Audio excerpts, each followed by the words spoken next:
रोज प्रयोग होने वाले महत्वपूर्ण अंग्रेजी शब्द।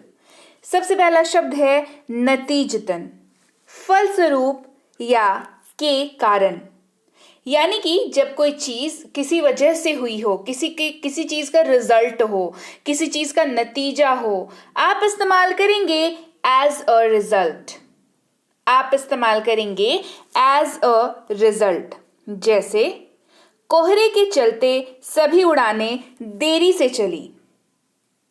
कोहरे के चलते सभी उड़ानें देरी से चली। All the flights got delayed as a result of fog. Fog का मतलब होता है कोहरा, यानी कि कोहरे की अंग्रेजी होती है fog, FOG इसकी स्पेलिंग होती है। All the flights got delayed as a result of a fog. वैसे या वैसे तो जब आप किसी कॉन्वर्सेशन में है, किसी वार्तालाप में है और वहां पर आपको टॉपिक को ना ट्विस्ट करना हो, थोड़ा सा चेंज करना हो टॉपिक को, तो आप बाय द वे का इस्तेमाल कर सकते हैं। जैसे वैसे आप इन दिनों कहाँ रहते हैं? वैसे आप इन दिनों कहाँ रहते हैं? By the way, where you are staying these days. By the way, where are you staying these days. मान लीजिए आप उनसे घर की बात कर रहे थे, वो आपसे आपके घर की बात कर रहे थे, लेकिन आपको ना टॉपिक थोड़ा सा चेंज करना था कि वैसे आजकल कहाँ हो, पूछते हैं ना, तो पूछेंगे by the way, where are you staying these days. किसी भी कीमत पर या किसी भी हाल में। किसी भी कीमत पर या किसी भी हाल में। At any cost. At any cost.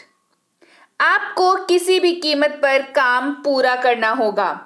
आपको किसी भी कीमत पर काम पूरा करना होगा। You will have to complete the task at any cost. You will have to complete the task at any cost. बढ़ते हैं आगे। साथ में, के साथ या के साथ साथ। साथ में, के साथ या के साथ साथ इस्तेमाल करेंगे along with का।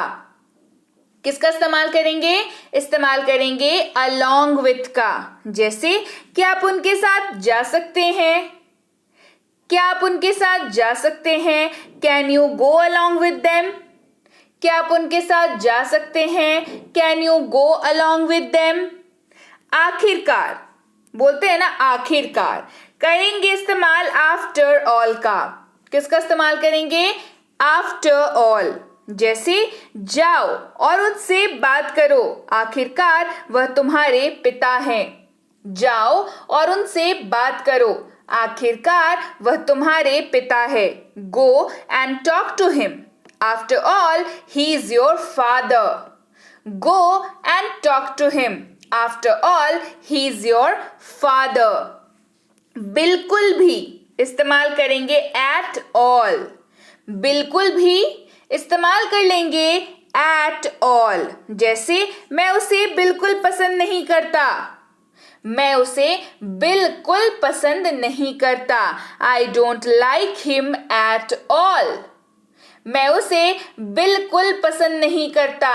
आई don't like him at all. कम से कम इस्तेमाल होगा एट लीस्ट। कम से कम इस्तेमाल करेंगे एट लीस्ट। इसे पढ़ने में आपको कम से कम 1 घंटे का समय लगेगा। इसे पढ़ने में आपको कम से कम 1 घंटे का समय लगेगा। It will take you at least 1 hour to read this. It will take you at least 1 hour to read this. बिल्कुल नहीं, बिल्कुल नहीं, not at all. बिल्कुल नहीं, not at all. मैं उसे बिल्कुल पसंद नहीं करता। मैं उसे पसंद नहीं करता, बिल्कुल नहीं। दोनों तरीके से आप कह सकते हैं।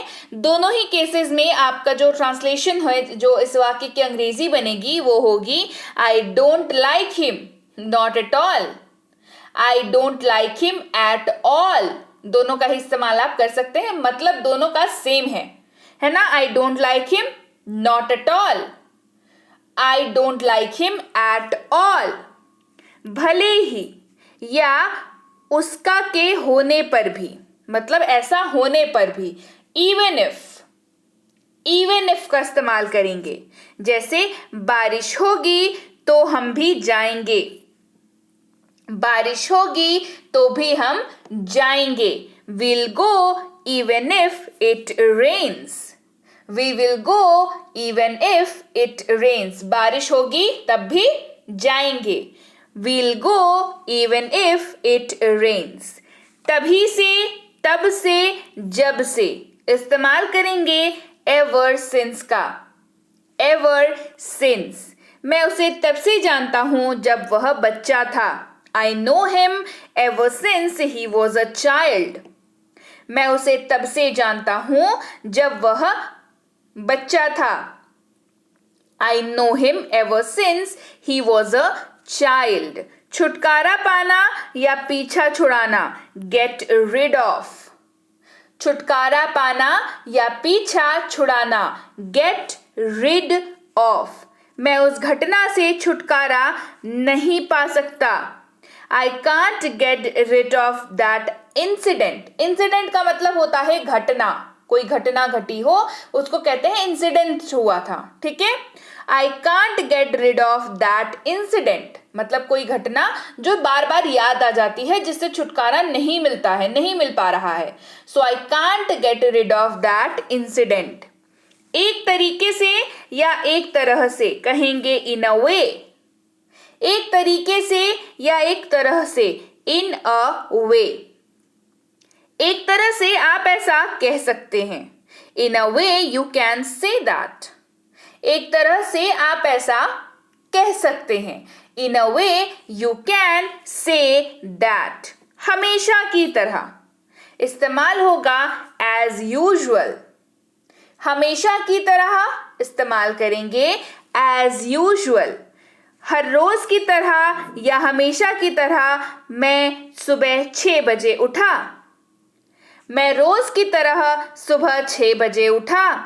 मैं हमेशा की तरह सुबह 6 बजे उठा। तीनों ही केसेस में अंग्रेजी जो है वो सेम होने वाली है, और वो है I got up at 6 AM as usual. I got up at 6 AM as usual. आप चाहें तो एज यूजुअल को आगे भी लगा सकते हैं, जैसे as usual I got up at 6 AM। As usual I got up at 6 AM। आपकी इच्छा है, आप आगे लगाना चाहें लगाएं, पीछे लगाना चाहें लगाएं, कोई समस्या नहीं है वाक्य में। वाक्य के अर्थ में भी कोई बदलाव नहीं आता है, बस ये डिपेंड करता है आपके बोलने के स्टाइल पे कि आप इसको कैसे बोलते हैं। बढ़ते हैं आगे, जैसा आपको पसंद या जैसा आप चाहें, एज यू लाइक। जैसा आपको पसंद या जैसा आप चाहें, एज यू लाइक। जैसा आप चाहें वैसा करें, डू एज यू लाइक। जैसा आप चाहें वैसा करें, डू एज यू लाइक। के चलते या के कारण से इस्तेमाल करेंगे ड्यू टू। DUE, ड्यू इसको पढ़ते हैं, साथ में टू लगा हुआ है और ये कारण बतलाने के लिए इस्तेमाल होता है। के चलते, की वजह से, के कारण से इस्तेमाल हो जाएगा ड्यू टू। मैं अपने काम के कारण यहां हूं। I am here due to my work. मैं अपने काम के वजह से यहां पर हूं। I am here due to my work. अंत में, एट लास्ट। अंत में, एट लास्ट। आखिरकार वह पार्टी में आया। अंत में वो पार्टी में आया।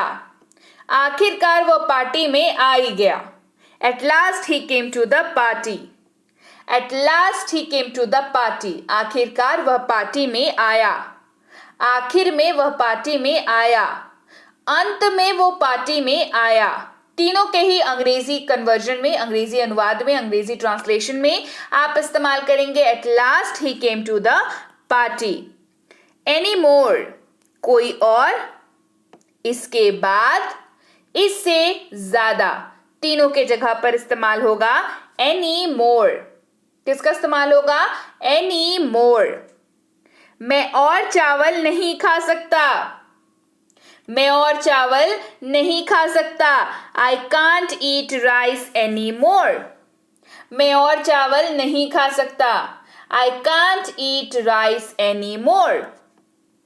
कभी कभी, एट टाइम्स, कभी कभी या कभी कभार इस्तेमाल करेंगे एट टाइम्स। कई बार मुझे तनाव महसूस होता है, कभी कभी मुझे तनाव महसूस होता है, कभी कभार मुझे तनाव महसूस होता है। At times I feel stressed. At times I feel stressed. कभी कभी मुझे तनाव महसूस होता है, कभी कभार मुझे तनाव महसूस होता है। At times I feel stressed. तो चलिए, ये थी आज की क्लास जिसमें हमने सीखे बहुत सारे महत्वपूर्ण शब्दों का ग्रुप, जिसका इस्तेमाल करके आप बड़े से बड़े वाक्यों को भी बहुत आसानी से बोल सकते हैं। आप देख रहे हैं बी बैंकर, और क्लास कैसी लगी ये आपको बताना है कमेंट कर। जी हाँ, कमेंट कर दीजिए। चैनल को सब्सक्राइब नहीं किया है तो वो भी कर डालिए। मैं आपसे मिलती हूँ आपकी अगली क्लास में। Till then, thank you so much for watching. Stay tuned to be banker.